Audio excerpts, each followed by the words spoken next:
بچے کے قد کا علاج 6 سال عمر بچے کو قبض بھی رہتی ہے، بچے کا پیٹ بھی خراب رہتا ہے۔ میرے محترم بھائی اور بہنوں، جب بچہ 10 سال سے زیادہ ہوگا نا تو اس کے اندر پھر کیمیکلز جو اس کے ہارمونز ہیں وہ جب چینج آئیں گے تو اس سے قد بڑھے گا۔ 10-12 سال سے پہلے اپنے بچے کو کوئی چیز مت کھلایا کرو۔ ہاں اگر آپ نے اس کو کھلانا ہے تو بانس کا مربع کھلاؤ، بانس کا۔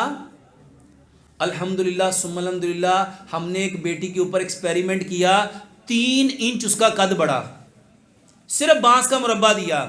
ایک اس کو سکیپنگ کرائی، یہ جو رسہ پھلانگتے ہیں، دوسرا اس کو باسکٹ بال کھلایا، اور تیسرا اس کو بانس کا مربع دیا۔ الحمدللہ یہ بہت اچھا علاج ہے، اس سے قبض بھی ٹھیک ہو جاتی ہے۔ الحمدللہ ثم الحمدللہ ہم نے ایک بیٹی کے اوپر ایکسپیریمنٹ کیا، 3 انچ اس کا قد بڑھا، صرف بانس کا مربع دیا۔ ایک اس کو سکیپنگ کرائی، یہ جو رسہ پھلانگتے ہیں، دوسرا اس کو باسکٹ بال کھلایا، اور تیسرا اس کو بانس کا مربع دیا۔ الحمدللہ یہ بہت اچھا علاج ہے، اس سے قبض بھی ٹھیک ہو جاتی ہے۔